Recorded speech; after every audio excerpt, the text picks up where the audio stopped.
तो जब बॉडी का अध्ययन करते करते हमें पता चला कि शरीर बीमार होने के लिए बना ही नहीं है, बल्कि इसको जबरदस्ती बीमार करना पड़ता है।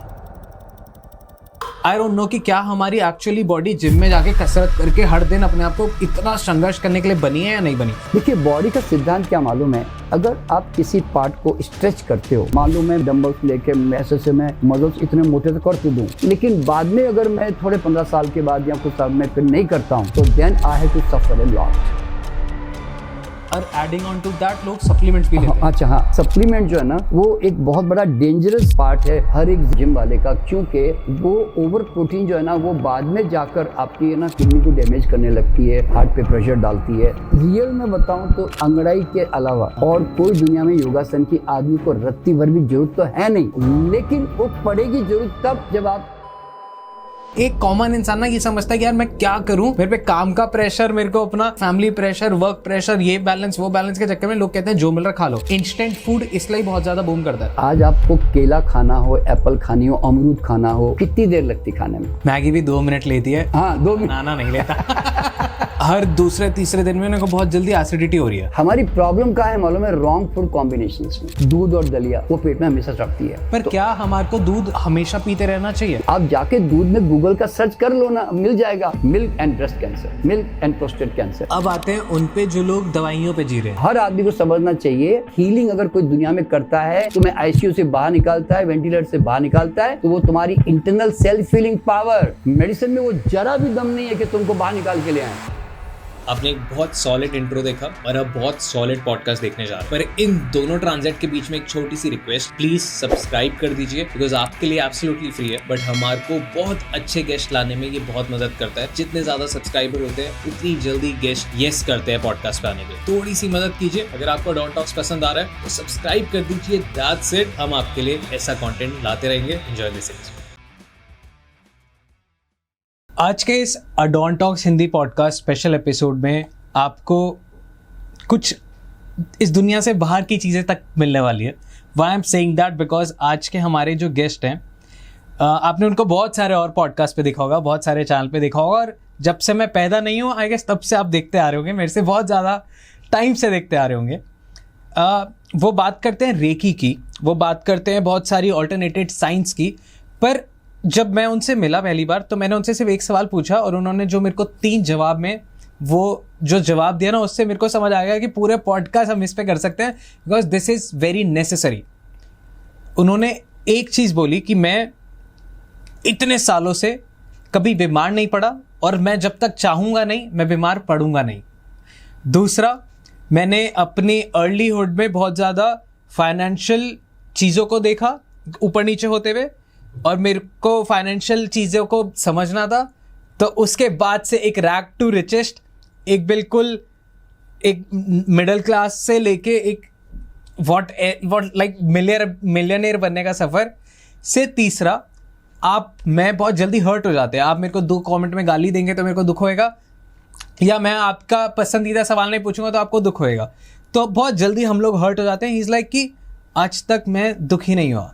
अब ये 3 प्रिंसिपल हर एक इंसान की लाइफ में अगर आ जाए तो आई गेस वो सुपरमैन टाइप इंसान बन सकता है, एक बीस्ट बन सकता है। और आज हमारे सामने एक ऐसे बीस्ट, एक ऐसे सुपरमैन, एक ऐसे वेल नोन फिगर बैठे हैं जहाँ पे मैं बहुत ज़्यादा खुश हूँ, बहुत ज़्यादा हैप्पी हूँ, बहुत ज़्यादा थैंक यू सर आने के लिए। सबसे पहले तो बस बहुत सबको शुभकामना मेरी, बहुत बहुत। आई वांट टू नो यही चीज़ सबसे पहले कि आपने ये जो बहुत बड़ा क्लेम किया कि मैं कभी बीमार नहीं होता, और होता भी होता अपनी मर्जी से होता हूँ, ये पॉसिबल ही कैसे है? लाइक एज अ ह्यूमन मेरे लिए बिल्कुल पॉसिबल है। मैं हर दूसरे दिन जुकाम हो जाता है, और कभी एसिडिटी हो जाती है, कभी पेट खराब हो जाता है, कुछ ना कुछ लगा रहता है। आपको क्यों कुछ नहीं हो रहा है? देखिए, शुरुआत में कई साल पहले 25 साल की उम्र तक जो है मैंने शरीर के साथ काफ़ी अत्याचार करके मर्जी आए वैसे चटोरा था काफ़ी खाने का। ओके। और बीमार पड़ा, किडनी ख़राब हो गई, और फिर मैं खैर उसमें से जब बाहर निकला, जो भी नेचुरल वे से अपने आप को ठीक ठाक करके, मैं थोड़ा लंबा हिस्ट्री ले रहा हूँ इसमें जी। तो मेरे सामने एक ही प्रश्न था कि अब जो पुरानी जो आदतें हैं जिसके कारण मैं बीमार पड़ा, तो क्या अब मैं वापस उसको फिर से रिपीट करूं या मेंटेन करूं, तो मेरे अंदर से आवाज आई कि नहीं, क्योंकि बीमार पड़ के जो दुख देखा, तो माइंड में आया कि आज के बाद अब मैं बीमार नहीं पड़ूंगा, बस अब चाहे कुछ भी हो जाए। तो फिर शरीर को स्टडी करना शुरू किया। तो जब बॉडी का अध्ययन करते करते हमें पता चला कि शरीर बीमार होने के लिए बना ही नहीं है, बल्कि इसको जबरदस्ती बीमार करना पड़ता है। मतलब शरीर का एक एक कोशाणु परमात्मा ने ऐसा डिजाइन किया है कि जो मरते दम तक अपनी बेस्ट एफिशिएंसी, बेस्ट परफॉर्मेंस देना चाहता है। ओके, देखो ना, मरते दम तक आंख बढ़िया देखना चाहती है, कान सुनना चाहते हैं, है ना, किडनी बढ़िया फिल्ट्रेशन करना चाहती है, लंग्स ऑक्सीजनेशन करना चाहते हैं। तो वो एक नेचुरल वे में, जैसे कहते हैं ना कि अगर एक जंगल में एक पेड़ खड़ा है तो नेचुरल वे में अपने आप में ग्रीनरी मेंटेन कर रहा है, है ना। तो उसी तरह हमारा भी शरीर जो है ऐसे ही बना हुआ है। अब अगर उस पेड़ के, जंगल के पेड़ में बाधा ना डालो, उसके कोई पानी कम पहुंचा दो या उसको थोड़ा गर्मी पैदा कर दो पास में, कुछ भी, तो फिर वो पेड़ हो सकता है थोड़ा सूखने लग जाए, परेशान हो जाए। तो हमारे शरीर में हमारा कोशाणु सब ऐसे बने हुए हैं कि जो मैक्सिमम अपनी पूरी क्षमता को डेमोन्स्ट्रेट करना चाहते हैं। अगर आप इसके काम में बाधा ना डालो तो ये फल की तरफ पककर संसार से हमारा शरीर जाता है, सड़कर टूटकर नहीं। राइट। यानी कि बॉडी को बीमार पड़ने के लिए हमें उसको जबरदस्ती बीमारी थोपनी पड़ती, यूँ समझ लें। बल्कि हेल्थ जो है वो natural state of your body है, समझ लो। हेल्थ इज ए गिफ्ट, समझे ना। और बीमारी आपकी अर्निंग है। तो जब मुझे पता चला कि यार शरीर को तो बीमार पड़ने का शौक ही नहीं है, तो हमें बीमारी का कारण देना पड़ेगा।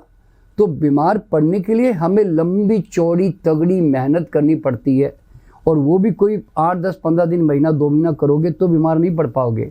ये आसान नहीं है, ये ब्लड प्रेशर कमाना, ये डायबिटीज़ कमाना, या जॉइंट्स पेन कमाना, या हार्ट ब्लॉकेज कमाना। भाई आपको 10-15 साल की उम्र से तला हुआ खाना पड़ेगा, तब जाके 30, 40, 50 पर जाकर हार्ट जो है बोलेगा। यानी तो आपको क्या कहते हैं, ब्लड प्रेशर पैदा करना है तो कई सालों का स्ट्रेस, खान पान में गड़बड़, लाइफस्टाइल में गड़बड़, ये सब करते करते इतनी मेहनत करोगे तो तब जाकर शरीर जो है ना मजबूरी में आकर बीमारी को डेमोन्स्ट्रेट करता है। देखिए, शरीर सारी कोशिश करता है कि मैं आपको बीमार नहीं पड़ने दूंगा। यानी कि शरीर आपको बीमार नहीं करने के लिए संघर्ष करता है, और आदमी बीमार पड़ने के लिए संघर्ष करता है। ये प्रॉब्लम है। अब देखिए, एग्जांपल दे रहा हूँ जी। आपका ब्लड का पीएच जो है, जिसको हम कहते हैं, वो मैक्सिमम 7.4 अल्कलाइन होना चाहिए, ठीक है ना। लेकिन आप बचपन से लेकर आप इतना एसिडिक खाना खाते हैं कि जो मैक्सिमम सब एसिड जनरेटर ही है, और अल्कलाइन जो बॉडी को खाना चाहिए वो बॉडी को मिलता भी नहीं है, बता रहा हूँ मैं। उसके बावजूद भी बॉडी जो है आपको इतने सालों तक घसीट कर, 50-60 साल तो घसीट ही लेती है आपको, उसके बावजूद भी आपका पीएच जब भी देखोगे ना 7.4 निकलेगा। अल्कलाइन आप देते नहीं हो बॉडी को, लेकिन बॉडी कहीं से भी मैनेज करके, चाहे हड्डियों में से छीन लेगी कैल्शियम, उधर से वहाँ से वो ले लेगी, लेकिन आपका पीएच जो है 7.4 रखेगी। तो इसका मतलब ये है कि शरीर आपको जिंदा रखने के लिए, नॉर्मल रखने के लिए, बैलेंस में रखने के लिए, आपको रीजनरेशन करने के लिए, सर्वाइवल करने के लिए एफर्ट कर रहा होता है, और आदमी बॉडी को डैमेज करने के लिए एफर्ट कर रहा होता है। ये फर्क है दोनों में। तो इसीलिए मैं जो अपने बारे में ऐसा कहता हूँ कि मैं बीमार नहीं पड़ूंगा, इसका कारण क्या है? शरीर कहता है कारण लाओ जी, तो मैं बीमार पड़ूंगा। जैसे मैं यूँ कहता हूँ कि खुजली भी मुझे पूछे बिना नहीं आ सकती। क्यों? देखो, शरीर कहता है देखो भाई साहब, मुझे तो खुजली करने का शौक है नहीं। आपको अगर खुजली कराने का शौक है तो आप सामान सप्लाई कर दो, मैं खुजली कर दूंगी। तो मैं बॉडी को बोलता हूँ मैं सप्लाई नहीं करूंगा जी, तो बॉडी बोलती है मैं क्यों खुजली करूँ, कोई पागल हूँ क्या मैं? तो समझना क्या मालूम है कि शरीर कोई पागल यंत्र नहीं है कि बैठे बैठाए आपको खुजली कर देगा। अगर आपको एक छींक भी चाहिए तो कहता है थोड़ी मिर्ची फैलाओ भाई साहब, तो मैं छींकना शुरू कर दूंगा जी। तो अब आप कहते हैं नहीं जी तू ऐसे ही छींक ले, तो उसे कहता है क्यों छींकूं, मैं कोई पागल हूँ जो छींकूं बैठे बैठाए आपके लिए। तो समझना क्या मालूम है, हर आदमी को ये समझना जरूरी है कि disease is to be earn, it is not, वो हमारे तकदीरों में लिखा हुआ नहीं है, समझे ना। वो हमें तो आप अगर कारण जीवन भर दोगे ही नहीं तो फिर आपका शरीर जिंदगी भर बोलेगा भी नहीं। तो मैंने ऐसे ठान रखा है और मैं जानता भी हूँ कि मैं इस दुनिया से फल की तरफ पक के जाऊंगा, मैं सड़कर टूटकर कभी नहीं जाऊंगा, क्योंकि वो मेरी मर्जी है। राइट। अच्छा, दूसरी बात क्या है, और मैं कोई डर के भी नहीं जी रहा हूँ कि कल मैं बूढ़ा हो जाऊंगा तो मुझे प्रोस्टेट हो जाएगा, मुझे मोतिया हो जाएगा।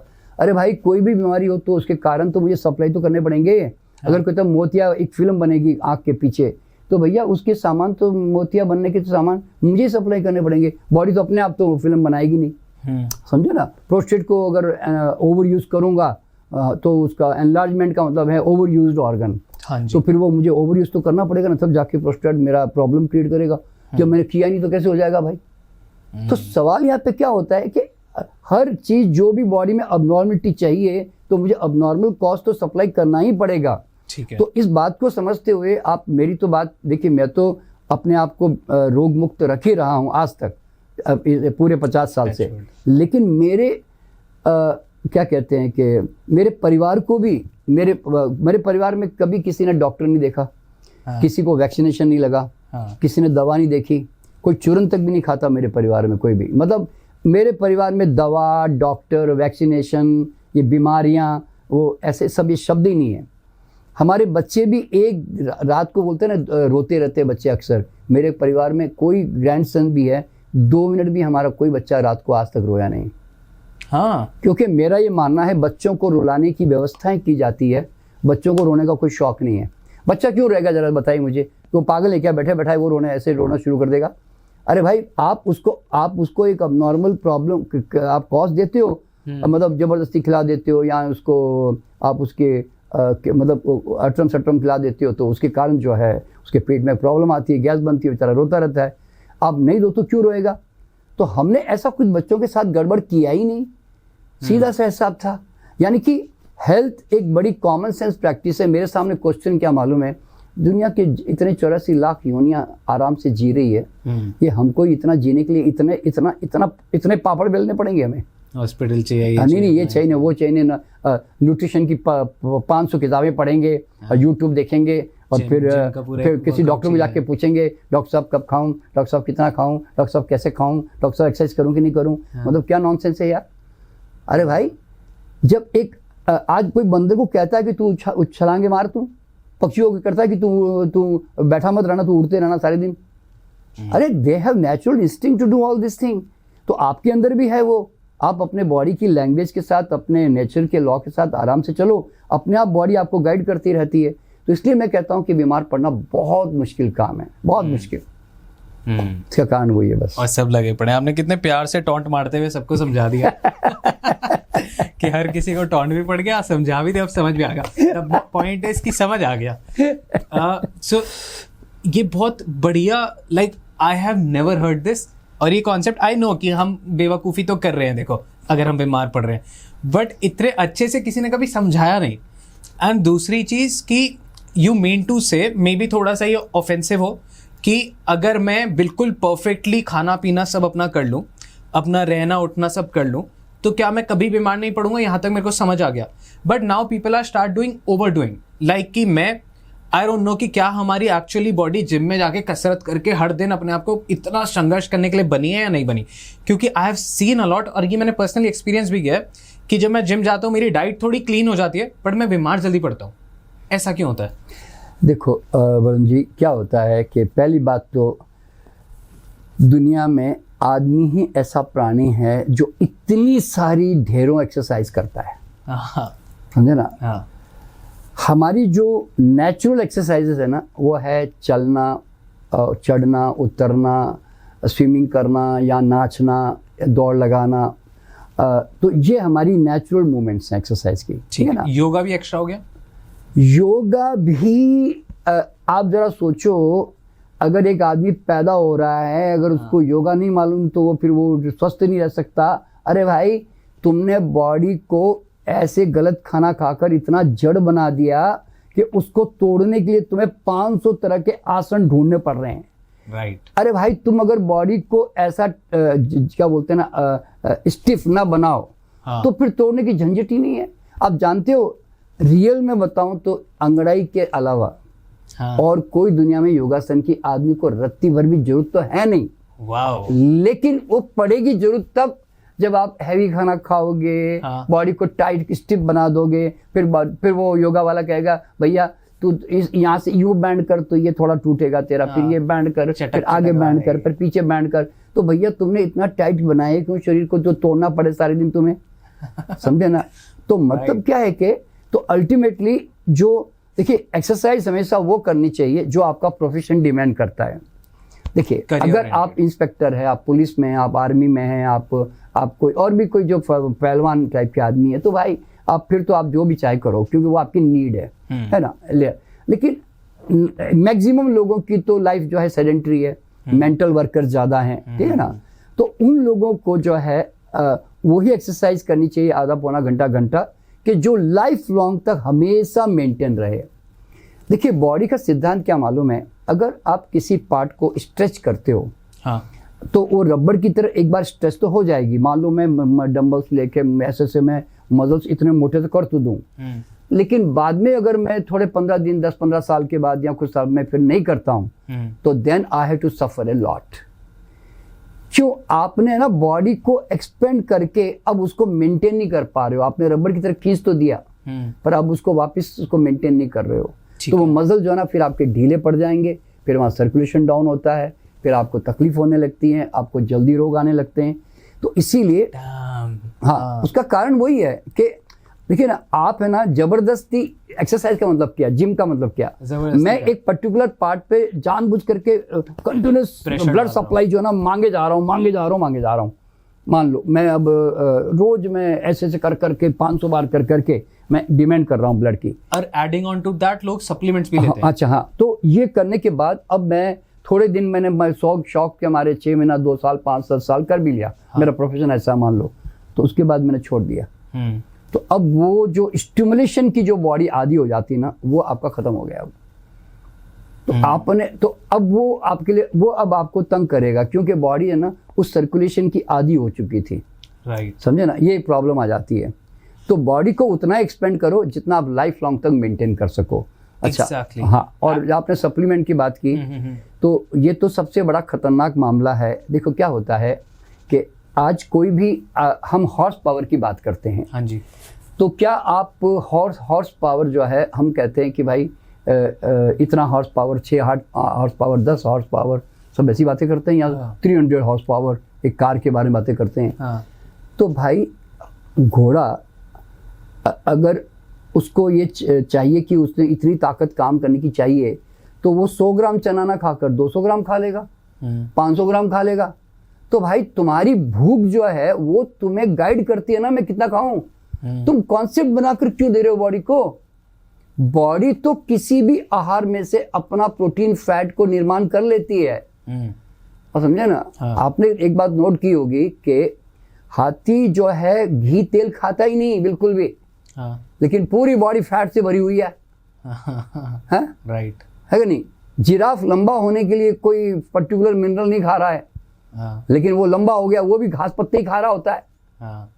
तो सवाल पैदा क्या होता है कि it is body's job to कि आपका जो खाना आप जो खा रहे हो उसमें से कितना कुछ लेकर अपने आप को मेंटेन कर लेना, राइट। तो ये प्रोटीन का कॉन्सेप्ट देखिए आपने देखा होगा कि भारत के पहलवानों में ना कभी भी ये प्रोटीन कॉन्सेप्ट नहीं था। जब ये भारत के पहलवान पहले पहलवानी करते थे ना जी, तो वो चने, अंकुरित चने और बादाम पीस कर खाना, और बाद में बाद में ठंडाई पीना, या थोड़ा दूध वगैरह पी लेना या घी खा लेना।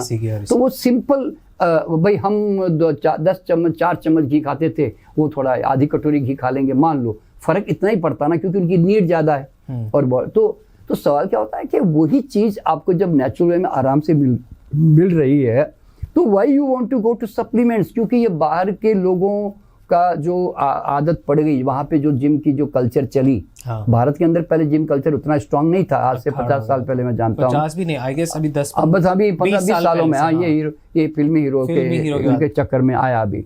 नहीं तो पहले तो ज़्यादा से ज़्यादा लोग दौड़ लगाना, स्विमिंग करना, यानी तो अपने थोड़े बहुत योगा वगैरह कर लेना, सब इस तरह की चीज़ें चलती थी। सूर्य नमस्कार और हम सुबह सुबह पार्क में जाके काम करते हाँ। थे। तो इसलिए सप्लीमेंट जो है ना वो एक बहुत बड़ा डेंजरस समझो के पार्ट है हर एक जिम वाले का, क्योंकि वो ओवर प्रोटीन जो है ना वो बाद में जाकर आपकी ना किडनी को डैमेज करने लगती है, हार्ट पे प्रेशर डालती है, और उसके अलग अलग बीमारियां मैं बता रहा हूँ उसकी। तो इसीलिए हमारे जो युवा है ना उनको अगर प्रोटीन चाहिए भी, मान लो देखिए प्रोटीन का भूत होता है, हाँ। तो उनको जिम वाले उनको गाइड करते हैं, हाँ। तो मुझे समझ में नहीं आता कि वो इस साइंस को जानते भी नहीं है, और वो थोड़ा बहुत पढ़ पढ़ा के इधर से सुना के लोगों को गाइड कर रहे होते हैं, और हम उनकी बातें मान रहे होते हैं, क्योंकि वो एक डब्बा बेचने में उनको कुछ प्रॉफिट मिलता होगा, या तो जो भी होगा उनका, मान लो इस तरह से।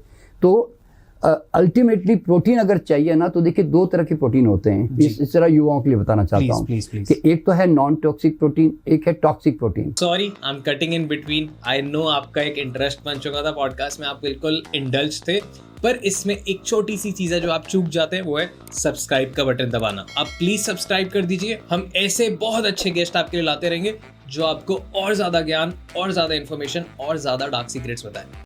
टॉक्सिक प्रोटीन किसको कहते हैं? जिसकी पचने के बाद में बॉडी में रेसिड्यूल्स वो एसिडिक होती है। ठीक है। तो एसिड जो बनती है तो फिर बॉडी को डैमेज ज्यादा करती है। तो जैसे सबसे ज्यादा पहले नंबर पर नॉनवेज आएगा कि अगर आप नॉनवेज लेते हैं तो उसकी एसिड प्रोडक्शन ज्यादा होगी। हाँ। फिर दूसरे नंबर पर रोटी दाल आता है, जो हम दूध दही पनीर रोटी दाल जो खा रहे हैं उनका होता है जी। और बाकी तो तीसरे नंबर पर तो चाय कॉफी अल्कोहल वगैरह होते हैं, उनकी भी एसिड होती है, पर वो कई लोग लेते भी नहीं होंगे। तो अब तो ये है एसिडिक प्रोटीन्स, तो इसके अंदर मेहनत ज्यादा करनी पड़ती है। एक होता है नॉन टॉक्सिक प्रोटीन्स, बॉडी को जाकर बॉडी में गंदगी नहीं बनती और बॉडी में जाकर पूरी तरह 100% हजम होता है। नहीं तो प्रोटीन की यूरिया, यूरिक एसिड, अमोनिया, ये सब जो बनते हैं ना, ये बॉडी को बहुत प्रॉब्लम क्रिएट करते हैं, मतलब बाद में जाके।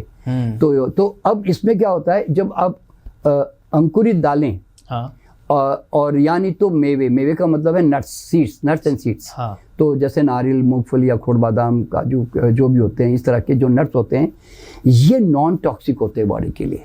ठीक है। हाँ, इनको खाने से आपकी बॉडी में इनका मैक्सिमम डाइजेशन हो जाता है और फाइब्रस होते हैं ये, क्योंकि जबकि नॉनवेज तो बिल्कुल फाइब्रस होते ही नहीं है। तो ये फाइब्रस होते हैं और ये बॉडी में जाकर जो है बहुत कम टॉक्सिसिटी क्रिएट करते हैं।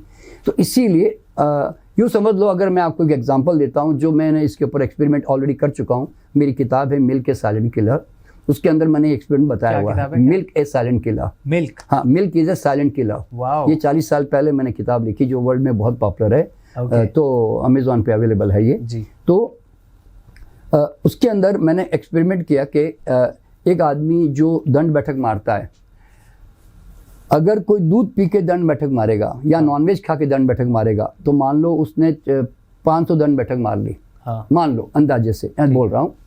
तो जो कोकोनट खाने वाला, हाँ, या बादाम खाने वाला, हाँ, तो ऐसा व्यक्ति जो दंड बैठक मारेगा ना, वो 1000 दंड बैठक मार सकेगा, एकदम डबल हो जाएगा। जानते हो क्यों? आप थकते क्यों है? आप थकते इसलिए हैं क्योंकि आप एक्सरसाइज करते करते बॉडी में एक लैक्टिक एसिड पैदा होती है। हाँ। एक्सरसाइज करते करते। राइट। तो एक तो आपके खाने की एसिड और एक आपकी लैक्टिक एसिड, दो जब मिल जाती तो आपको थकावट बहुत जल्दी आती है। तो इसलिए पेन भी होता है। हाँ, पेन होता है। तो ये दो इसीलिए इन लोगों को जल्दी थकावट आती है।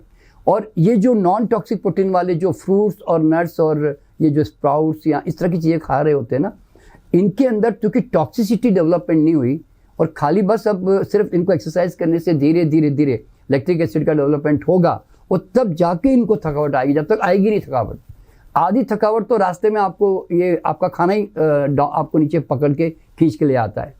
आपको एक और मैं बताता हूँ, बहुत सारे, मतलब सारे नहीं बट बहुत सारे जिम वाले ऐसे हैं जो 2 घंटे जिम के लिए पहले बहुत सारा प्री वर्कआउट और ये सब लेंगे, ताकत आएगी, दबा के जिम करेंगे, जिम में सब करते हैं और वापस आके पूरे दिन घर में पड़े रहते हैं। हाँ। क्योंकि जान ही नहीं है बॉडी में। हाँ। कुछ उठा भी रहे, जिम में बहुत 20-20, 40-40 किलो के डंबल्स उठा रहे हैं, घर आके पेन इतना है कि एक नॉर्मल ग्लास भी नहीं उठ रहा, बहुत देर तक नहीं होल्ड कर पा रहे। देखिए, एक बात जो है ना, हमारे लोगों को जानना बड़ा ज़रूरी है कि एक्सरसाइज जो वर्ड है ना, जो सब कहते हैं एक्सरसाइज करना चाहिए, पर एक्सरसाइज का सिद्धांत क्या मालूम है? मैंने रात भर 6-7 घंटे 8 घंटे मैंने नींद लेकर अपने मोबाइल को चार्ज किया। हाँ तो अब मैं मोबाइल को चार्ज करके हम लोग क्या कर रहे हैं मालूम है, हम कहते हैं कि जिम जाओ और मोबाइल को एक ही बार में 1-2 घंटा बाद करके पूरी उसकी चार्जिंग खत्म कर दो जी।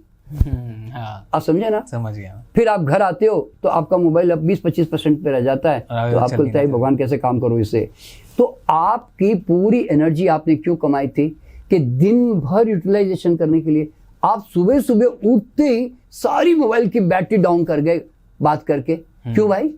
अरे आपको एक्सरसाइज करनी चाहिए, कितनी? थोड़ी सी, आधा घंटा पौना घंटा, जिससे कि आपकी एक थोड़ी फुर्ती बॉडी में एक वो डेवलप हो जाए, ब्लड सर्कुलेशन डेवलप हो जाए। बाद में दिन भर उस एनर्जी को इस्तेमाल करना था ना, ताकि आप अपने काम धंधे में इस्तेमाल कर सको। राइट। तो वो इस्तेमाल ना होकर क्या होती है, हम सुबह सुबह घंटा 2-2 घंटा एक्सरसाइज करके एग्जॉस्ट होके फिर हम बाद में काम पे जा रहे होते हैं। हाँ, और फिर कॉफी पे हाँ, फिर बाद में वो स्टिमुलेंट पी के कि भाई चाय पियो, के कॉफी, यार सुस्ती आ रही है यार, नींद आ रही है यार। तो ये एक्सरसाइज का बहुत ही डैमेजिंग मामला है, क्योंकि लोग, हाँ, sorry I am cutting in between, लोग सिगरेट भी बहुत पीते हैं। हाँ, इसीलिए कि वो कहते हैं कि हमारे को एक पॉइंट से ब्रेक मिल जाता है, और ये तो इसके पीछे क्या काम हो रहा होता है? नहीं, देखिए क्या होता है मालूम है, मेरा ऐसा मानना है कि आपकी बॉडी में एनर्जी इतनी रहती है, मैं बताऊं, अगर आप खाना सही ढंग से खाओ ना, तो कोई भी आउटर स्टिमुलेशन के ऊपर हमारी बॉडी डिपेंडेंट ही नहीं है। देखिए अभी मैं एग्जांपल दे रहा हूँ कि अभी जैसे अब मैं जब आया तो आपने कहा सर आप चाय लेंगे, कॉफ़ी लेंगे, मान लो मैं आपने कहा, तो मैंने कहा मैं नहीं लूँगा। वो क्यों नहीं लूँगा? कारण क्या होता है, मेरी बॉडी को मैंने सुस्त बनाया ही नहीं। देखिए मेरा क्या मानना क्या होता है, खाना किसको कहते हैं? भोजन का मतलब क्या? खाना खाने के बाद में अगर एनर्जी आवे, हाँ, तो समझना तुमने खाना खाया। ठीक है। और खाना खाने के बाद में सुस्ती आवे तो समझना कि खाना तुमको खा रहा है। सबको खाना खा रहा है, मतलब खाना तुमको खा रहा है। हाँ। तो एक दिन वो खा जाएगा। हाँ। तो इसीलिए खाना खाने के बाद में सुस्ती आनी नहीं चाहिए, खाना उसको बोलते हैं। दोपहर में तो लोगों का है कि या खाना खा के ही सुस्ती आ रही है। हाँ, नहीं तो फिर इसका मतलब है कि आपने, मैं किसी को पूछूं खाना क्यों खाया आपने, नहीं वैसा ताकत आती है इसलिए खाते हैं जी। हाँ। अरे भाई कहाँ ताकत आई, तुम तो ढीले पड़ गए। हाँ। घंटे भर 2 घंटे तक तो तुम अल्फा लेवल में रहोगे और सुस्त रहोगे, और उसके बाद में तुमको लगता है कि यदि चाय मिल जाए तो फिर थोड़ा काम शुरू करूं मैं। तो मतलब ये इसके बावजूद भी हम जिंदगी भर समझ नहीं पाते कि यार ये सुस्ती क्यों। मैं यूं कहता हूं कि अगर आप सही ढंग से अपने बॉडी की लैंग्वेज से खाना पीना शुरू करो जी, तो आपको 1% भी कोई आउटर स्टिमुलेशन की जरूरत नहीं है। इतनी फ्रेशनेस माइंड में रहती है कि आप रात तक भी काम करते रहो ना, आप थकावट नहीं आएगी। थकावट का मतलब क्या कि आपकी बॉडी को जितनी आप डिमांड कर रहे हो उतना ब्लड आपकी बॉडी दे नहीं पा रही है, और वहाँ पे ट्रैफिक जाम हो रहा है, एक प्रकार से बोलते हैं ना। तो उसके कारण जो है आदान प्रदान कमजोर पड़ता जा रहा है। तो फिर आप कहते हैं यार सुस्ती आ रही है, मेरा माइंड काम नहीं कर रहा भाई। हाँ। तो पर ये आता क्यों है? क्योंकि ब्लड आपका थिक है, आपका ब्लड एसिडिक है। ब्लड जितना पतला होगा, अल्कलाइन होगा, और उसमें और पेट पे लोड कम होगा। देखिए क्या होता है, अगर आप माइंड को ज़्यादा काम देना चाहते हो ना, तो फिर इसको काम कम दो, क्योंकि अगर ज़्यादा काम इसको चला गया तो बॉडी बोलेगी नहीं भाई साहब वो डिमांड इधर ज़्यादा है, मैं आपको ज़रा भी ज़्यादा मैं दे नहीं सकता, माल सप्लाई नहीं कर सकता, तो फिर आपको डलनेस लगती है। तो इसीलिए जो मेंटल वर्कर होते हैं ना, क्रिएटिव लोग होते हैं या माइंड से काम करते हैं, उनको पेट को बहुत हल्का रखना चाहिए। तभी ये जज, वकील, डॉक्टर, सर्जन्स, ये सब लोग है ना थोड़ा थोड़ा खाते हैं। ऐसा क्यों? कारण क्या होता है? क्योंकि पेट हैवी किया नहीं कि माइंड डल हुआ नहीं। लाइक दिस इज सो, मैं भी बहुत गलतियां करता हूँ। हाँ, एंड मेरे को बहुत मजा आ रहा है, जनरली ये पॉडकास्ट बहुत ज़्यादा अच्छा जा रहा है। अच्छा, क्या सही तरीका है? ठीक है, आपने बताया। एक ना मेरे को बीच में एक और सवाल पूछना है कि पॉडकास्ट में कोई गेस्ट आए तो उन्होंने कहा था कि देखो nuts and everything is fine, but वो इंडियन क्लाइमेट के हिसाब से नहीं बने। आप सर्दियों में खा रहे हैं काजू बादाम मेवा सब कुछ, तो वो अच्छा है, बट आप गर्मियों में भी जब वो ओवरडू कर रहे हैं तो आपके अंदर जैसे आपकी गर्मी बढ़ रही है। तो वो आयुर्वेदिक पॉडकास्ट के हिसाब से उन्होंने मेरे को बताया था कि वो भी सही नहीं तरीका। तो अगर मैं, तो फिर एक कॉमन इंसान ना ये समझता है कि यार मैं क्या करूं, मेरे पे काम का प्रेशर, मेरे को अपना, बहुत सारे लोगों को अपनी फैमिली प्रेशर, वर्क प्रेशर, ये बैलेंस वो बैलेंस के चक्कर में लोग कहते हैं जो मिल रहा खा लो। इंस्टेंट फूड इसलिए बहुत ज़्यादा बूम करता है। लोगों ने रात को मैगी बनाई खा ली, लोगों ने ऐसी चपाती रखी हुई है जिनको बस आप माइक्रोवेव करो वो पूरी एक रोटी बन के आ जाती है। ये सब प्रोसेस्ड फूड है, तो ये ईजी बहुत है। तो अब एक सही वे क्या निकाले जो मेरे को एक बिजी लाइफ में आसान भी लगे और ऐसा रहे कि मुश्किल भी ना आए। देखिए, आपने जो नर्स के बारे में बात की ना, तो ये बिल्कुल एक प्रकार से सही भी किसी ने कहा है। इस बात को कैसे बताऊं? देखिए जी, सारे नर्स है ना, सारे रीजन के लिए होते भी नहीं है। हाँ देखिए, साउथ इंडिया के लिए कोकोनट भगवान ने दिया है। हाँ हाँ, आपको वहाँ वो साउथ इंडियन को बादाम और अखरोट खाने का क्या तुक है भैया? वो अफगानिस्तान और कश्मीर वगैरह सब उस नैनीताल और जो Right. हिली एरिया है, तो वहाँ के लिए वो डिजाइंड है। तुम फालतू में क्यों खाए जा रहे हो भाई? अच्छा, मिडिल इंडिया के लिए मूंगफली वगैरह दी हुई है। मूंगफली तो साउथ में भी है, मिडिल इंडिया में भी है। तो भैया तुम नट्स मूंगफली खाओ ना। राइट। और काजू वगैरह भी हमारे यहाँ होता है, केरला में होता है, जैसे यहाँ पे और भी जगह पे होती है। तो आप वो खाओ ना भैया, वो आपका तो नट्स आपको दे ही दिया ना। आप देखिए, हमें ना दूर का नट्स, कैलिफोर्निया की बादाम हम खाएंगे जी? क्यों खाओगे भैया? पूरे अमेरिका ठंडा प्रदेश है, पूरा अमेरिका में ठंडक है। Right. और कश्मीर में ठंडक है। हाँ। तो वहाँ पे जो है टर्की में भी ठंडक है, वहाँ पे भी। तो उसके कारण जो है वहाँ पे ये बादाम और इस तरह की चीजें ज्यादा पैदा होती है। तो भैया उन रीजन के लिए वो बनी है, तुमको खाने का क्या सेंस है? पहली बात। और अब गर्मी में तो जो है आपने देखा होगा कि फ्रूट्स मैक्सिमम आते हैं और इस समय सब्जियां कम हो जाती है। हाँ। है ना? और इस समय नट्स भी ज्यादा नहीं आते और खाना भी नहीं चाहिए एक्चुअली देखा जाए तो। क्यों? इस समय वाटर कंटेंट की चीजें ज्यादा खाना चाहिए गर्मियों में।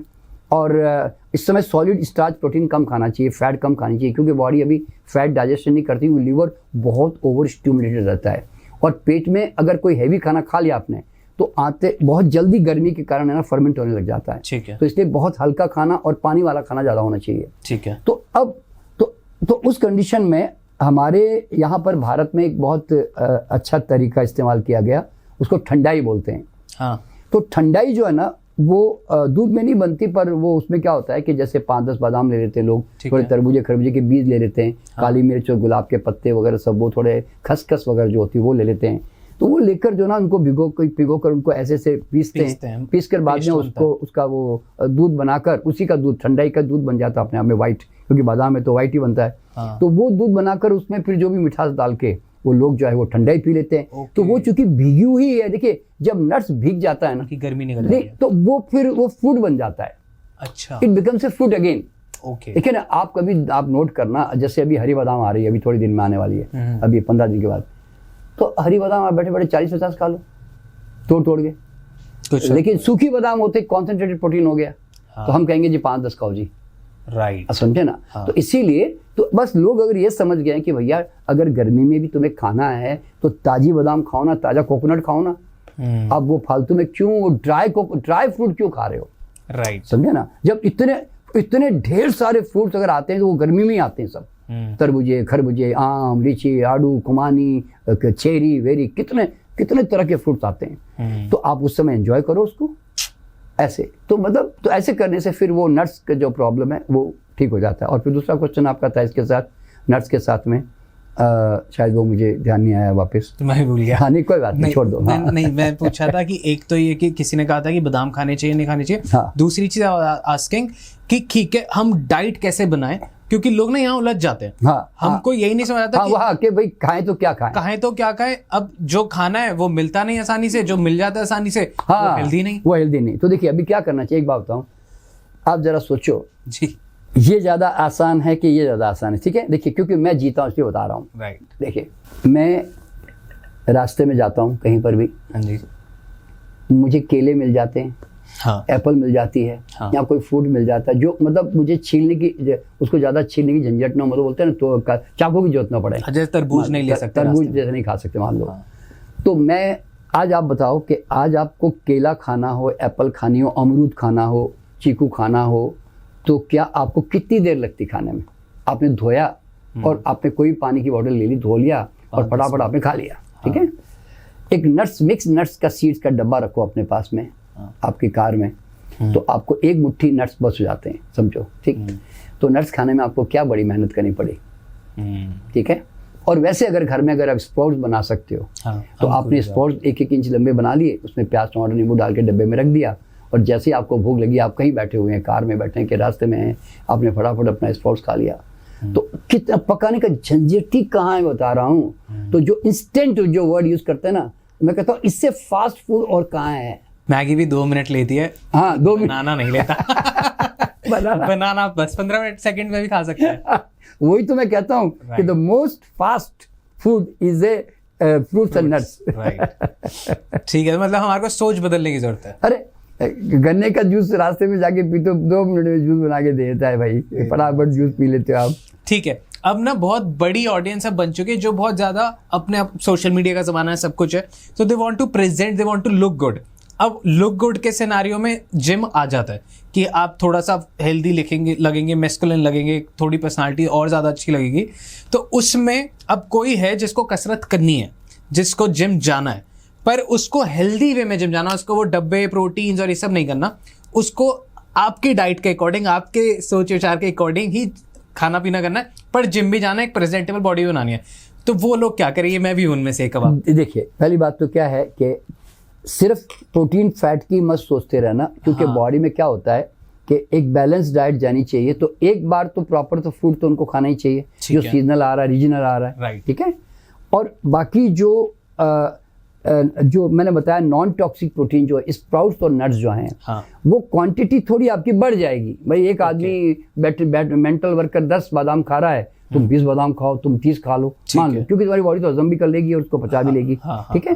तो ऐसे तो नट्स और स्प्राउट्स जो होते हैं, नट्स एंड सीड स्प्राउट, उनकी मात्रा थोड़ी बढ़ा दें। और आप देख लें, देखिए ये समझ के ज़्यादा ना खाएं कि ज़्यादा खाने से ज़्यादा ताकत आती है, ऐसा नहीं है।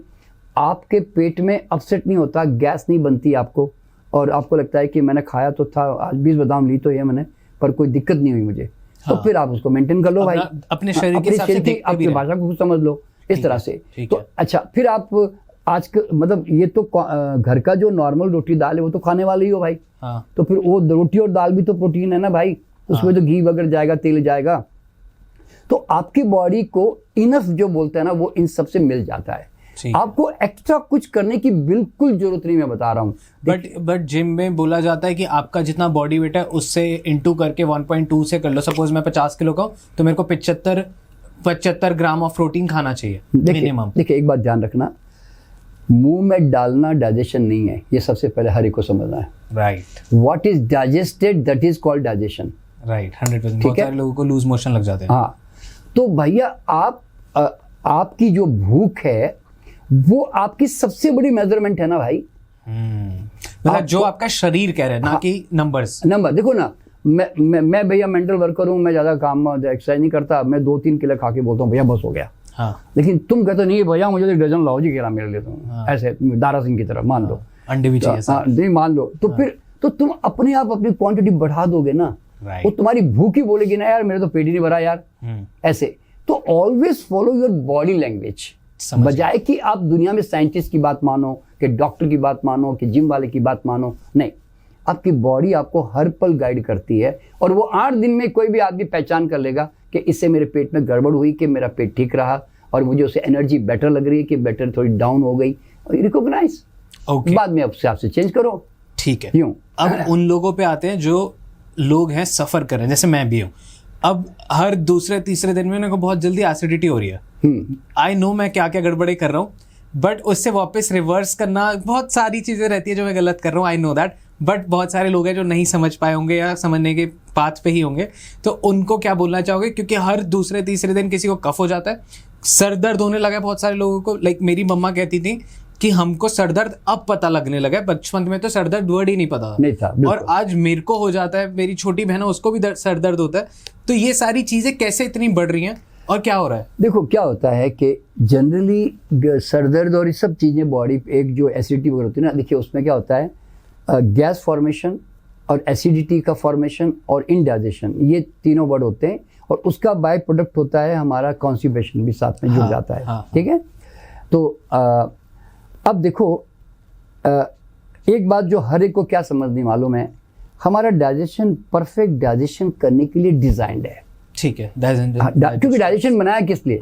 जैसे कोई कहे कि साहब मैंने जापान से करोड़ों की मशीन मंगाई है जी, जिसमें साड़ी बनती है, राइट, तो भैया तो उसमें उसका वो एक सिस्टम होता है ना कि इतना धागा डालोगे, ऐसे डालोगे तो उतना बराबर साड़ी बनेगी जी। तो हमारी बॉडी का भी सिंपल सा लॉ है कि एक बार में एक प्रकार का कोई भी सॉलिड स्टार्च या प्रोटीन खाओ, एक प्रकार का। ठीक है, हमारी प्रॉब्लम कहाँ है मालूम है? रॉन्ग फूड कॉम्बिनेशंस में।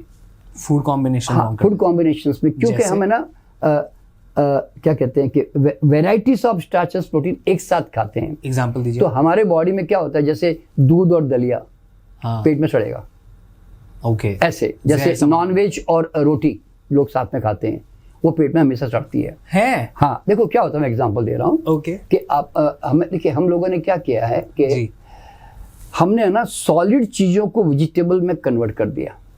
सॉलिड चीजों को मतलब? जैसे हमें रोटी और सब्जी खानी चाहिए मान लो, हाँ, तो रोटी सब्जी का मतलब क्या हुआ भैया? टिंडे की सब्जी, घी की सब्जी, भिंडी की सब्जी, शिमला मिर्च की सब्जी, कोई भी सब्जी, राइट, ठीक है। हम लोग क्या करते हैं, दाल जो है ना, जो कि एक सॉलिड फूड है, एज ए प्रोटीन मील है, हाँ, वो इंडिया में उसको सब्जी की तरह खाया जाता है।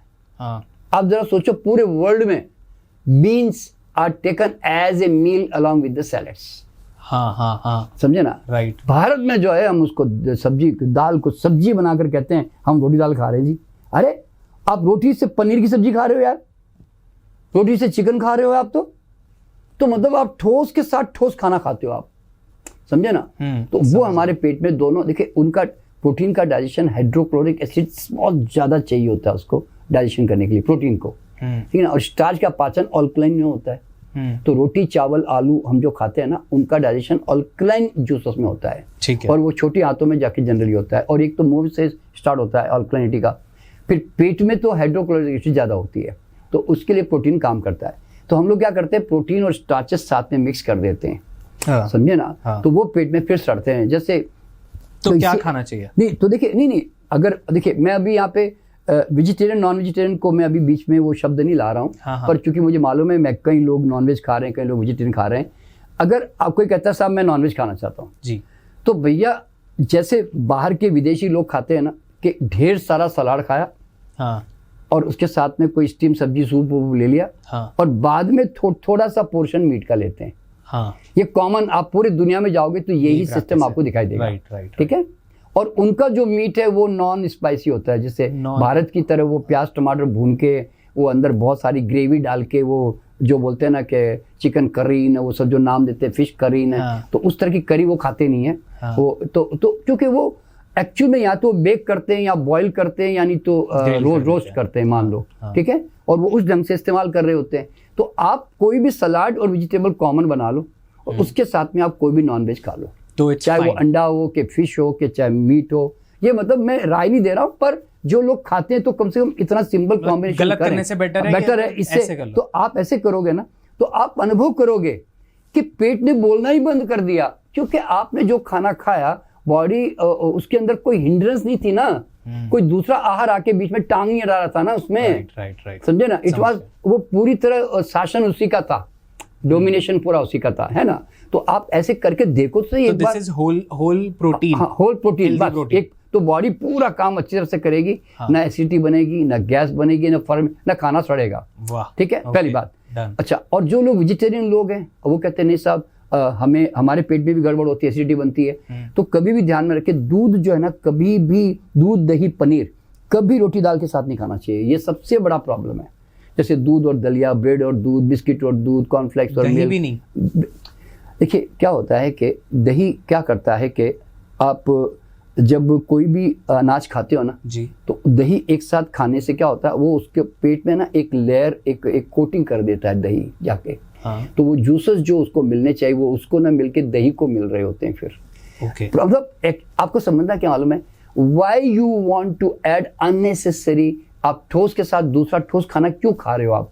आपको रोटी खानी है तो रोटी दाल भी चलती है, क्योंकि वो भी एक प्रकार से अनाज ही है, तो रोटी दाल और सब्जी, तो आप सब्जी खा लो, रोटी दाल सब्जी खा लो, पर अनाज के साथ अनाज जो रोटी चावल खाते हैं ना, मिलेट जो भी खाते हैं, उसके साथ में दूध, दही, पनीर, खोया, ये चीजें कभी मिक्स नहीं करनी चाहिए। क्योंकि देखिए पहली बात तो क्या है, दूध क्यों कुदरत में बना कि दांत नहीं आने तक दूध की व्यवस्था। और आपने देखा होगा जब तक दूध आ रहा है ना, तब तक कोई भी सॉलिड फूड खाने के लिए हमें कुदरत देती भी नहीं है, समझे ना? right. और दांत आते ही, ठोस खाना लायक आते ही दूध गायब हो जाता है, फिर माँ का दूध भी गायब हो जाता है। इस तरह कुदरती नियम, कुदरती नियम है।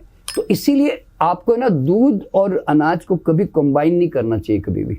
ठीक है। पर क्या हमारे को दूध हमेशा पीते रहना चाहिए? उसका वही अलग सब्जेक्ट है, वो तो मेरी किताब पढ़नी पड़ेगी, मिल्क के साइलेंट किलर। वो देखिए दूध है ना एक इतना बड़ा सब्जेक्ट है, फिर भी एक छोटा सा शब्द मैं बता देता हूँ। देखिए हर प्राणी का दूध उसके अपने बछड़े के लिए डिजाइन होता है। 4,500 दुधारू प्राणी हैं, मतलब जो मिल्क देते हैं। राइट। तो हर एक का दूध उसके अपने बच्चे का कैसा डेवलपमेंट होगा, कितने साल में होगा, उसके कितना ब्रेन चाहिए, सब है ना, उसकी स्किन कैसे बनेगी, उस स्पीशीज के हिसाब से बनाता है ना। हाँ। तो अब मुझे बताओ कि गाय भैंस का जो दूध है वो किसके लिए डिजाइंड है भाई? वो क्या तुम्हारे लिए हिसाब से डिजाइंड है क्या? वो गाय का बछड़ा 70-75 पाउंड का पैदा होगा और 2 साल में जाकर 2,000 पाउंड का बन जाएगा। आदमी का बच्चा 8-10 पाउंड का पैदा होगा और 20 साल लगाएगा मैच्योर होने में। और तो अब आप जरा सोचो, जो गाय का बछड़ा 75 पाउंड से 2 साल में 2,000 पाउंड का बन जाएगा, वो दूध तुम पी रहे हो, यानी कि इतना फास्ट ग्रोइंग हार्मोन्स है उसके अंदर। ओवरलोड कर नहीं, जो दूध का मतलब ही है हार्मोनल फूड। 56 काइंड्स ऑफ उसमें हार्मोन्स होते हैं जो जाकर बॉडी पे बम्बार्डमेंट कर रहे हैं, प्रकार से ये समझिए मिसाइल है सारे। ओके। तो बॉडी को उसको जो अनवांटेड जो हार्मोन्स बॉडी में आ रहे होते हैं ना, उनको मैनेज करने के लिए हमारे हार्मोनल सिस्टम को चेंज ओवर वर्क या चेंज होना पड़ता है। इसलिए हमारे थायराइड बिगड़ते हैं, महिलाओं के मेंस्ट्रुएशन बिगड़ते हैं।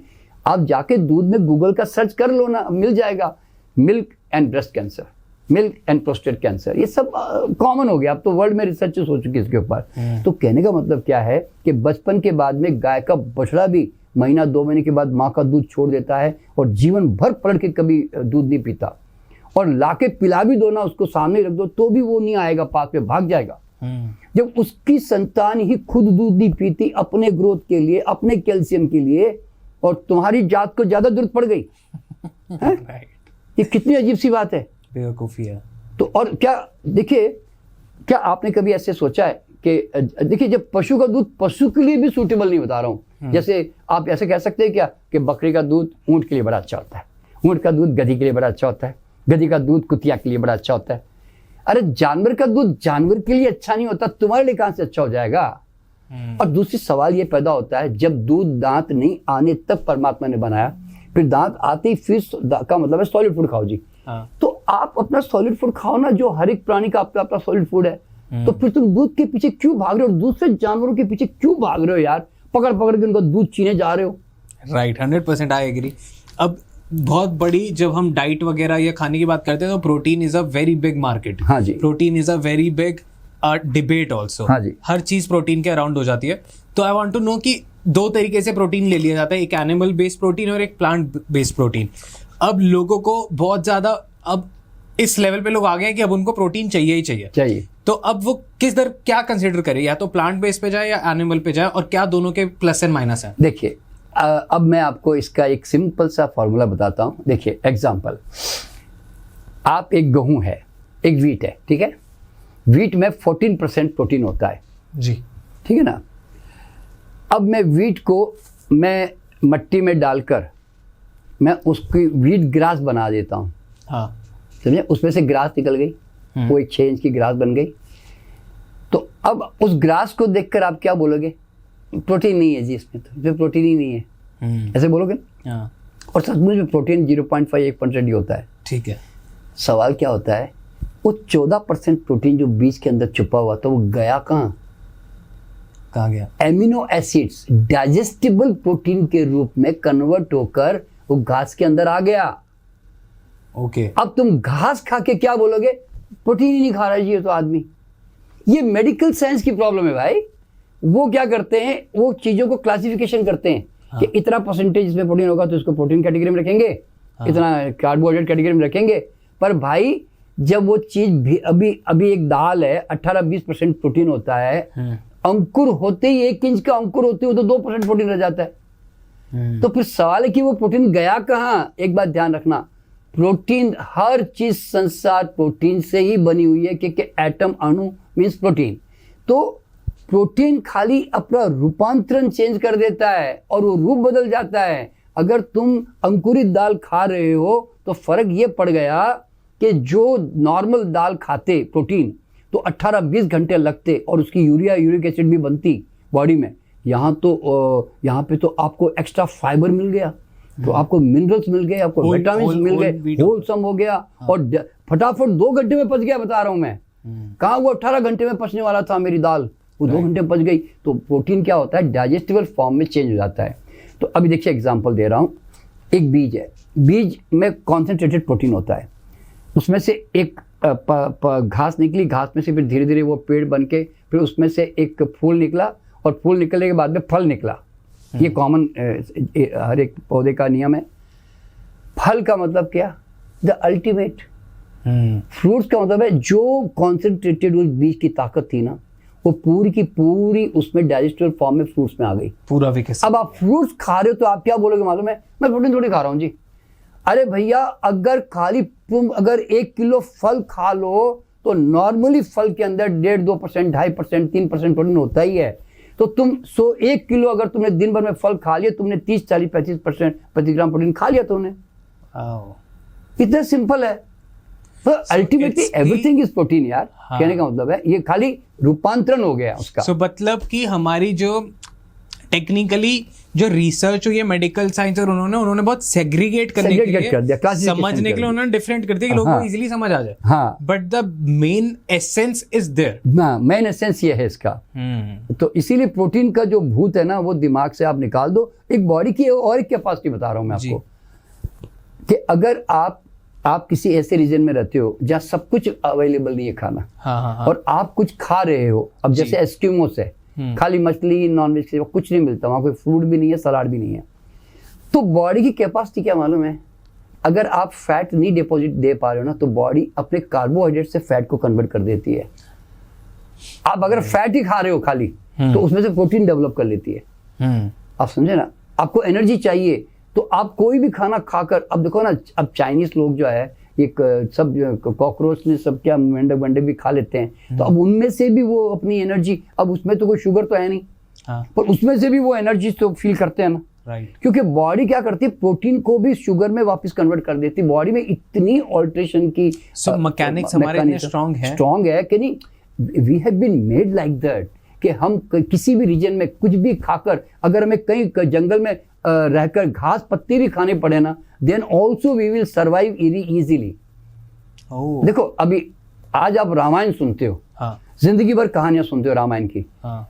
पूरे 14 साल राम जी ने कौन सा कुक खाया यार, गैस सिलेंडर थोड़ी साथ लेके गए थे भाई, हाँ। और जब तुलसी रामायण पढ़ते उसके अंदर आता है कंदमूल फल खाया, हाँ। राम जी ने, तो उन्होंने अग्नि तो जला के ये नहीं जलाया भाई, नहीं किया। कंदमूल फल जो नेचुरल मिलता था वही खाया उन्होंने। तो इट्स लाइक कि जैसे नॉर्मली लोग, जैसे लोग नहीं, जैसे हमारे जानवर लोग अभी जंगलों में घूम रहे होते हैं, कुछ दिख गया खा लिया, नहीं दिखा तो इट्स फाइन। और आपने देखा होगा कि देखिए, मैं इसका सबसे बढ़िया एग्जांपल मैंने जो लाइफ में देखा ना जी, मैं एक पार्क में घूमने जाता हूँ, ठीक है, वहां पे कुत्ते ने 10-15 बच्चे दे दिए। अब वो बच्चे जो है ना, वो उनकी माँ अचानक आती है पूरे दिन भर में 1-2 बार, और उनको दूध पिला के भाग जाती है, समझे ना। फिर मैं देखता हूँ वो पीले धीरे धीरे 1-2-4 महीने में, 6 महीने में बड़े होने लगते हैं। जो पार्क में फालतू अटरम सटरम जो लोग को डाले जा रहा है, कोई कुछ, वो खा पी के फिर मैं 6 महीने के बाद, साल भर के बाद देखता हूँ हट्टे कट्टे कुत्ते हो जाते हैं वो। तो भाई उसको आपने कोई केयरफुल होकर उसको हट्टा कट्टा बनाया क्या? कोई डाइट प्लान नहीं था उनके पास। तो फिर तो इसका मतलब क्या होता है, वी हैव बीन डिजाइंड, मतलब living organism has been designed in such a way कि वो कम से कम में भी अपने आप को ना मेंटेन कर सकता है। इसका सबसे एग्जांपल बढ़िया ये है कि आपने देखा होगा चट्टान के ऊपर भी एक पेड़ होता है, वो भी हरा भरा होता है। वहां तो पानी भी नहीं है, खाद भी नहीं है, मट्टी भी नहीं है, उसके बावजूद भी वो हरा भरा पेड़ खड़ा हुआ है। तो भैया उसको पानी कहाँ से मिल रहा है भाई? वो तो बरसात के ऊपर टिका हुआ है, तो कितना इकोनॉमिकली सर्वाइव कर रहा है, जरा सोचो।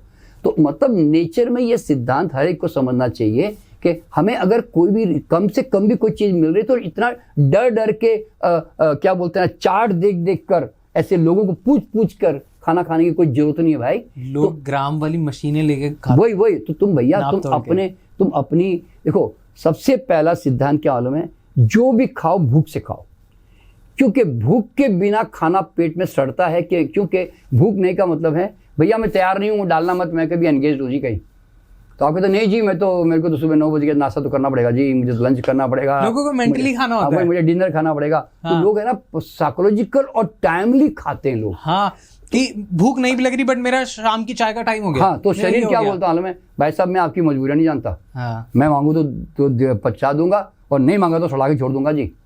तो शरीर बड़ा सीधा साधा, वो कहता है भैया मैं मांगू तो दोगे तो 100% पचाऊंगा, वरना सड़ा के छोड़ दूंगा अंदर।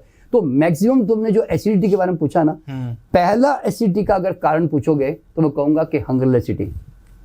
क्यों? तुमको भूख नहीं थी और तुम्हें महसूस भी होगा, कई बार तुम बगैर भूखे कहीं पार्टी में जाके खाते हो तो तुम्हें लगता है उस दिन रात को थोड़ा पेट हैवी और एसिडिक हो गया है ना। तो इसीलिए तो एसिडिटी का पहला कारण है कि भूख से खाओ, फिर चाहे घटिया खाया कि भारी खाया, पचने की गारंटी तो है ना भाई, एटलीस्ट समझे ना, कम से कम जो भी खाया पचेगा सही। हाँ। क्योंकि बॉडी पूरी मेहनत तो करेगी। तो पहला प्रिंसिपल अगर कोई लेना है इस पॉडकास्ट से तो ये लो कि तभी खाओ जब भूख लग रही है और उतना ही हाँ, अगर तुमने ये ठान ही लिया है हाँ। कि आज तो पार्टी में जाकर धूम मचाऊंगा। अरे बहुत सारे लोग सुबह से खाना बंद कर देते हैं। नहीं हाँ। तो मैं कहता हूँ अच्छी भूख लगा के जाओ, ताकि अब जो खाओ कम से कम शरीर हजम तो करेगा भाई, समझे ना। तो इस तरह से तो ऐसे करने से तो भूख पहला सिद्धांत है। और फिर कॉम्बिनेशन जहां तक हो सके हमेशा सिंपल कॉम्बिनेशन रखो, यानी कि आप अगर दूध पीना है, लस्सी पीनी है, अलग से खाली पेट पियो, पर खाने के साथ मत पियो, क्योंकि दूध बना ही अकेले पीने के लिए, ठीक है, समझे ना। अच्छा, और दूध की मिठाई भी खानी है तो अलग से खा लो, पर खाने के साथ मत खाओ। अनाज के साथ खाना है तो अनाज की मिठाई खाओ, जलेबी खाओ, लड्डू खा लो, मान लो ऐसा होता है ना। ऐसे क्यों, अनाज की मिठाई है, दाल की मिठाई है, मान लो ऐसे। अच्छा, तो इस तरह से अगर आप थोड़ा केयर करोगे ना, और खाने के साथ लोग फल खाते हैं। अब जानते हैं सबसे ज्यादा प्रॉब्लम सब में खाने के साथ जूस पीना और फल खाना। बहुत सारे ना ये भी आता है कि जैसे जिम में ही या फिर आपको डाइट में एड ऑन्स बोले जाते हैं कि आप सप्लीमेंट्स लीजिए, आप अश्वगंधा लीजिए, आप ये शिलाजीत लीजिए, आप फिश ऑयल लीजिए। बहुत सारी चीजें बोलते हैं कि बॉडी अमीनो एसिड्स नहीं बना सकती, ये नहीं बना सकती, वो नहीं बना सकती, तो वो आपको बाहर से लेना चाहिए। तो क्या वो लेना चाहिए या क्या है वो सब? देखिए, अगर आप होलसम फूड खा रहे हो जो कि आग और मशीन से बर्बाद नहीं हुआ, ठीक है, तो इसका मतलब है कि आपने अपनी बॉडी को टोटल फूड दिया। ठीक है भाई, क्योंकि आपने तो कोई डिस्टर्ब ही नहीं किया ना, जो नेचर ने दिया, फ्रूट्स दिया, नट्स दिया, सलाद दिया, स्प्राउट्स दिया, आपने एज इट इज खाया। The moment you cook and you process, then you lose lot of things. तो अब उसमें कई तरह के केमिकल ऑल्ट्रेशन आते हैं, प्रोटीन हार्ड हो जाता है, फैट की कन्वर्शन हो जाती है, ये सब कुकिंग के कारण होती है, फ्राइंग के कारण होती है, या प्रोसेसिंग कारण होती है, जो मशीनों में हम प्रोसेसिंग कर देते हैं। तो भैया अगर आपको ये गारंटी है कि भैया मैं तो घटिया, प्रोसेस्ड और डैमेज्ड फूड ही खाऊंगा जी मैं तो फिर ये सब जरूर करना। ओके क्यों? तुम तो वहां से एक तो बर्बाद कर देना, फिर पैसा लगा के वापस खरीद के लेके आना। सो सॉरी मैं फिर आ गया, बट ये बहुत ज़्यादा ज़रूरी है क्योंकि आप लोग भूल रहे हैं सब्सक्राइब करना, और ये बहुत ज़्यादा इंपॉर्टेंट है बहुत अच्छे गेस्ट लाने के लिए जो आपका, मेरा, अडॉल्ट टॉक्स का, तीनों का भला करता है। प्लीज़ सब्सक्राइब कर दीजिए, ये एब्सोल्युटली फ्री है आपके लिए, बट ये चैनल के लिए बहुत ज़्यादा इंपॉर्टेंट है। तो भाई तुम अगर होलसम कुदरत जो तुम्हें दे रही है वो सीधा साधा खाओ ना। जैसे गाय को ये चिंता नहीं है कि मैं घास खाने के बाद और क्या सप्लीमेंट लूं भाई, या घोड़े को चिंता नहीं कि चना खाकर या मैं चारा खाकर और क्या सप्लीमेंट लूं। जब उसको चिंता नहीं, कम तुमको क्यों चिंता है? राइट। तो और वैसे भी ये सब बातें जो बताई जाती है कि ओमेगा 3 लोने, अरे भाई तुम्हारे नट्स में, वॉलनट के अंदर इतनी ओमेगा 3 है कि तुम मजे आए जितना खाओ ना। यानी कि कुदरत ने क्या तुम्हारे खाने में कमी रखी कि तुम्हें किसी न्यूट्रिशनिस्ट को जाके ढूंढ के पूछना पड़े, भाई साहब कोई कमी रहे तो बता दो, मैं वो खा लेता हूँ जी। अरे हाँ ये तो है। अरे तुम्हारा खाना जो परमात्मा ने बनाया खाओ ना भाई। तुम्हारी इंस्टिंक्ट नहीं बताती क्या तुम्हें क्या खाना चाहिए करके? तो तुम अपना होलसम खाना अगर खा रहे हो, कोई भी सप्लीमेंट, इवन मैं च्यवनप्राश भी बेकार है बोलता हूँ तुम्हारे लिए। ओके। अरे क्यों खाते हो यार इतने 55-60 तरह के? तो उसमें ऐसी चीजें मिली हुई है कि उसमें 72% 75% तो चीनी मिलानी पड़ती है उसको खाने के लिए। यानी कि देखो एक बात समझना, क्या मालूम है, क्या मैं इसको एज इट इज खा सकता हूं क्या? अगर बगैर नमक, चीनी, मसाले कुछ भी मिलाए बिना, तो आप तो नहीं खा सकते। सप्लीमेंट जो भी होती है वो सब कैसे खाओगे आप? उसको खाने के लिए बॉडी रिजेक्ट करती है ना। देखिए बॉडी अगर किसी चीज को रिजेक्ट करती है ना तो इसका समझना कि बॉडी उसको एक्सेप्ट नहीं कर रही है, वो बॉडी के लिए फॉरेन है, समझे ना। फिर आप चीनी के थ्रू धोखा देकर जीभ के थ्रू डाल रहे होते हो, आप समझे ना। आप कोई भी चीज देख लो, आज आपको बॉडी को ट्रिक करते ट्रिक करते हो ना आप। तो भाई आज आपको कोई भी चीज मेडिसिन खानी है, कोई एक बॉर्नविटा भी खाना, हॉर्लिक्स भी खाना है, अगर मैं उसमें से चीनी निकाल दूं ना आप थूक दोगे। मैं च्यवनप्राश में से चीनी निकाल दूं ना, तुम च्यवनप्राश मुंह में लोगे भी नहीं, थूक दोगे तुम। राइट। तो ये सब खा क्यों रहे मालूम है? हम माया मीडिया बना के, देखो क्या होता है, बिजनेसमैन है ना, he want to come in between, वो आपके बीच में आना चाहता है। वो कहता है बेटा पानी क्यों ऐसा पीते हो फालतू में, मेरी बोतल वाला पियो ना, ये मिनरल वाटर है, तू जो पानी पी रहा है इसमें बहुत नुकसान है जी। वो तो नुकसान बताएगा तो भी तो कर पाएगा ना, इसमें रूह से डालो। हाँ फिर तो इस तरह से, तो इसीलिए हर जगह बिजनेसमैन सामने आ रहा है तुम्हारे। वो कहता है कि तो तुम्हारा वाला आटा उतना अच्छा नहीं जितना मेरा वाला आटा अच्छा है, इसलिए वो वाला खरीदो करके। तो मतलब हर जगह पे ना देखो, कहीं ना कहीं बिजनेसमैन तुम्हारे रोजमर्रा के जीवन में घुस जाना चाहता है। वो तुम्हें कहता है ये नॉर्मल दंत मंजन मत करो यार, ये मेरे वाला टूथपेस्ट करो तुम, नमक है इसमें, हाँ इसमें वो है, फलाना ढिकड़ा है। तो ये ऐसे लोग हैं वास्तव में। ओके। तो इसलिए वो हमें नहीं उसमें उलझना चाहिए। क्यों मालूम है, देखिए वो बिजनेसमैन गलत है ऐसा नहीं है। बिजनेसमैन कहता है इसके अंदर कम वक्त घुसूं कैसे, पैसा कमाऊं कैसे इसके थ्रू, तो वो रास्ते ढूंढता है बेचारा। तो वो अपना काम धंधा कर रहा है, कोई बात नहीं, करने दो। पर तुम अपना काम धंधा करोगे, तुम बोलो नहीं भैया मुझे नहीं चाहिए तुम्हारा पेस्ट, राइट, मान लो आप इस तरह खुद को से लेके अवेयर हो जाओ, बस सीधी सी बात है। ओके। और जैसे अब आता है एक सबसे बड़ा सवाल, समय, कि कब खाना चाहिए कब नहीं खाना चाहिए। लोग रात को लेट नाइट खा लेते हैं और खाते ही लेट जाते हैं, तो सुबह चाहे उन्होंने कितना भी अच्छा खाना खाया हो एसिडिक हो जाता है। मैंने बहुत बार एक्सपीरियंस भी किया है कि मेरे को पानी भी एसिडिक हो जाता है कहीं कहीं। हाँ। तो लाइक पानी कैसे एसिडिक होता है, ये सारी आई वांट टू नो, क्या इसमें समय का भी रोल है, लाइक टाइम और क्या? देखिए मैं बताता हूँ। अब मैं आपको एक कविता सुनाता हूँ, फिर आगे बढ़ता हूँ। सदियां बीत गई मानव फिर भी पूछ रहा है ये, क्या खाऊं कैसे खाऊं खाना ढूंढ रहा है ये। जो ना खाना था ना पीना था वो भी निकल गया सारा, बुद्धि मिली थी ज्यादा जिसको वही भटक गया बेचारा। ईश्वर ने इस सृष्टि का सुंदर जब निर्माण किया, हर प्राणी को अपना अपना जीने का सामान दिया। पूरे प्राणी जगत में अब तक ऐसा नहीं सवाल हुआ, सिर्फ पूछ रहा है मानव सदियों से परेशान हुआ। खाली आदमी पूछता है, कोई 84 लाख क्यों पूछते है क्या, भाई साहब कब खाऊं, कितना खाऊं, कितने ग्राम खाऊं, अभी खाऊं कि नहीं खाऊं, उपवास करूं क्या? सबको रोस्ट कर रहे हो आप। नहीं, मतलब सवाल क्या होता है कि अरे तुम्हारी बॉडी तुमको हर पल गाइड करती है ना कि पेशाब कब करूं, मोशन कब करूं, नींद कब लूं, सोऊं कब। अरे वो भी जाके किसी को पूछोगे डॉक्टर को कि भाई साहब कब मैं सोऊं, कब मैं नहीं सोऊं। नहीं, लोग करने लगे हैं ये, है नहीं, क्या नॉनसेंस है यार। टूल टेस्ट होते हैं, बहुत सारी चीजें हो रही है। नहीं, तो अब सवाल क्या होता है, तुम जो कहते हैं ना कि भाई आदमी कब खाना चाहिए। देखिए क्या होता है कि अब जैसे मैं एग्जांपल दे रहा हूँ, देखिए मैं ना दिन भर खाना नहीं खाता, मैं ये जैसे मेरा रूटीन है। ओके। तो मैं रात को 7-8 बजे खाना खाता हूँ। ठीक है। तो भाई मैं दिन भर तो अनाज खाया ही नहीं, फ्रूट पे रहा, तो मेरी तो भूख तगड़ी लगी रात को। 7-8 बजे तो मेरी भूख तगड़ी लग जाती है एकदम। तो उसमें भी मैं सिंपल एक ही वेराइटी खाता हूँ खाना, लेकिन अब मैं रात को खा भी लूँ तो मेरा तो पचेगा ना, क्योंकि मेरी बॉडी ने मांगा ना मुझसे। अब मांगा तो पचाएगी ना, पर तुम्हारी बॉडी नहीं मांगती। क्यों मालूम है, तुम नाश्ता भी करते हो, तुम लंच भी करते हो, तुम इवनिंग स्नैक्स भी खाते हो, फिर रात को घर आके तुम्हारी भूख इतनी तगड़ी तो होती नहीं है। तुम पार्टी में आ गए हो, यानी तुम घर आ गए हो, तुम्हारी पत्नी ने खाना बना दिया, माँ ने खाना बना दिया है, और वो तुम्हें फोर्स भी करती है। इतनी अच्छी मखनी दाल बनाई है, इतनी अच्छी वो बनाई, खा तो तुम नहीं खाओ बोलते, उनको वो एकदम परेशान हो जाती है बेचारी। तो उनको लगता है कुछ तो खाएं। तो अब हम क्या करते हैं, उनको खुश करने के लिए भी खाना पड़ता है, ऐसा होता है ना कई बार। तो ये जो अनवांटेड हंगरलेस ईटिंग है ना आपकी, ये आपके पेट में तो खाना वहां से सड़ना शुरू हुआ। अब वो खाना चूंकि पानी एसिडिटी क्यों कर रहा है, क्योंकि वो खाना जो पेट में गया है वहां पाचक रस नहीं है। आपने साइकोलॉजिकल फोर्सिबली या नहीं तो किसी के दबाव में आके खाना खाया, आपने बॉडी की डिमांड से नहीं खाया।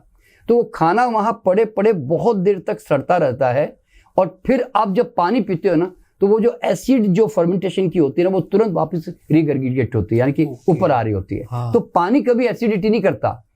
आप उस समय एसिड बनी हुई होती है ऑलरेडी सडन, वो उसको पानी है ना वापस दोबारा जल्दी ऐसे ऊपर लेके आ जाता है, यूँ समझ लो, इसलिए आपको एसिडिटी फील होती है।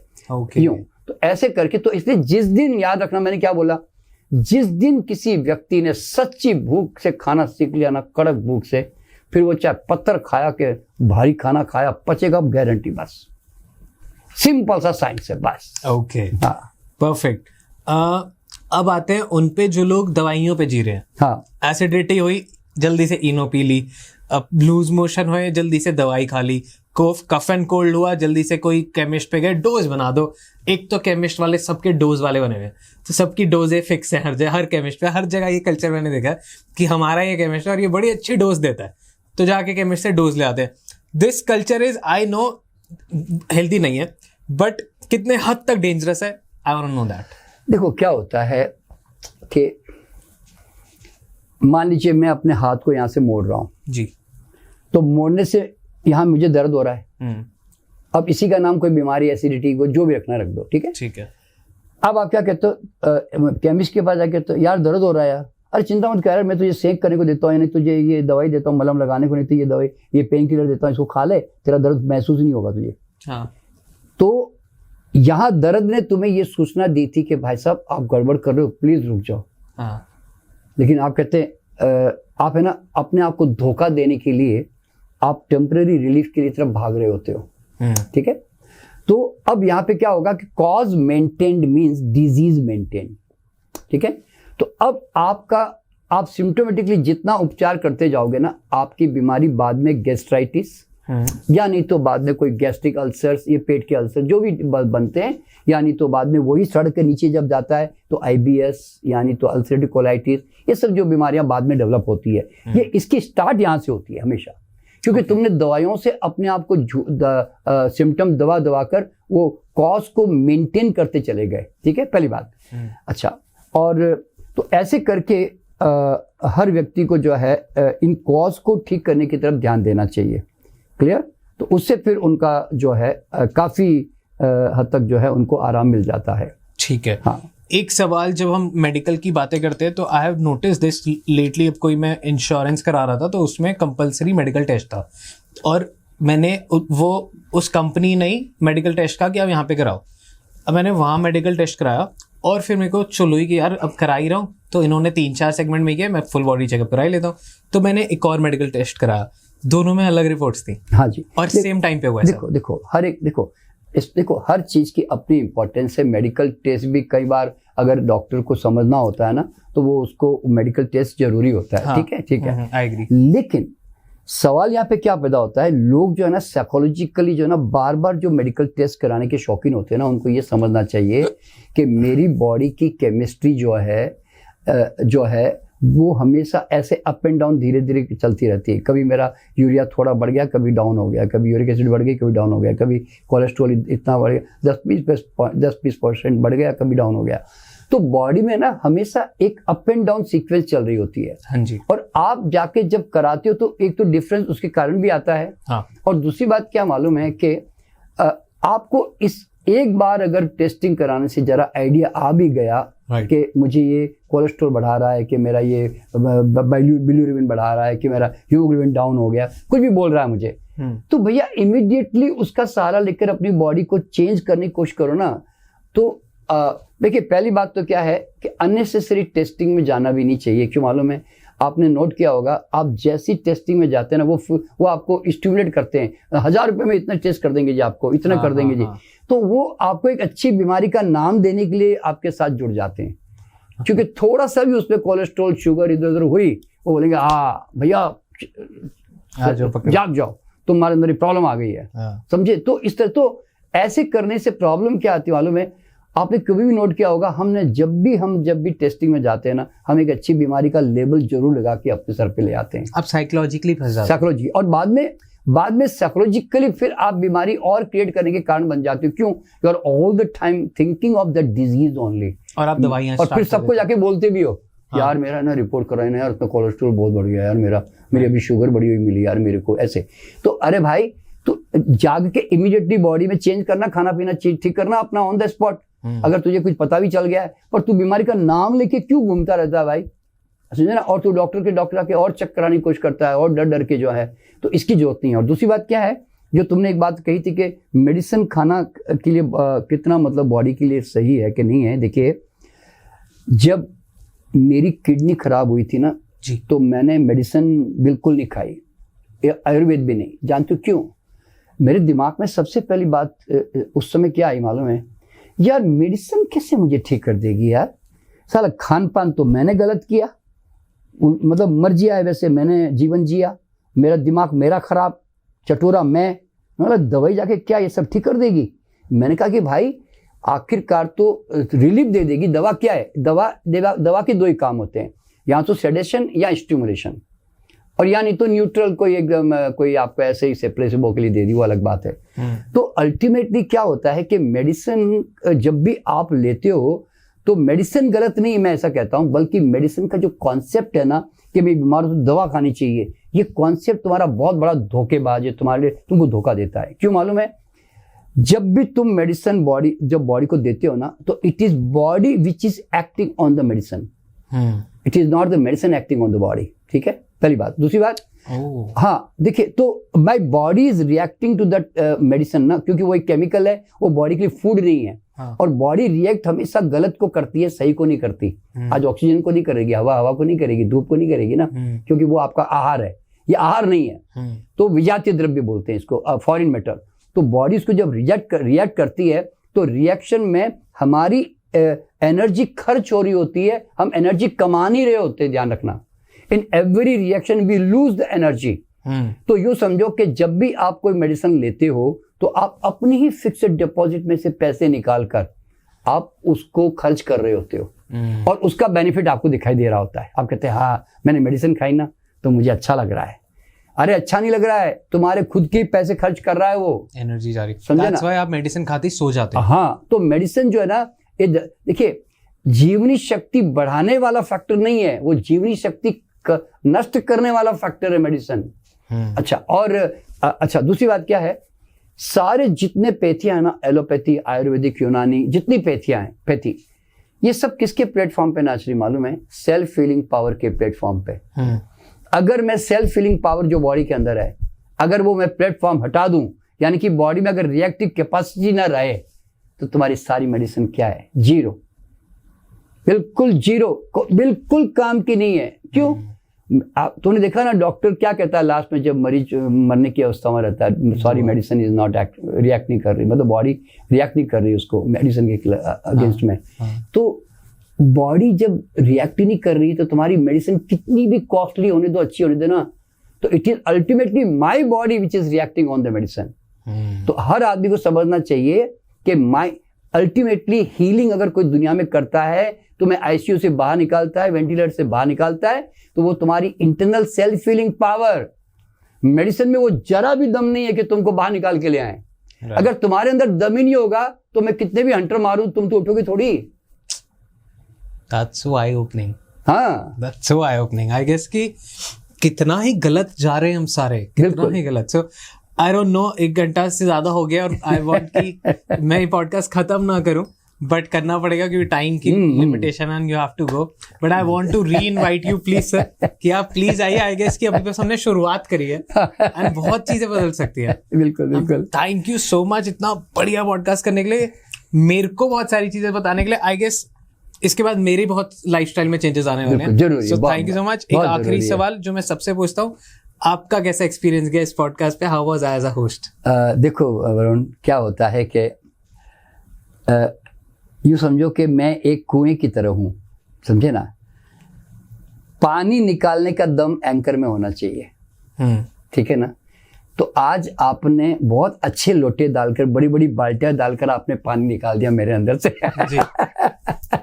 तो it is your capacity. Varun, बहुत अच्छा लगा। देखो क्या होता है वरुण, कि तुम है ना यंगस्टर के तुम रिप्रेजेंटेटिव हो एक प्रकार से।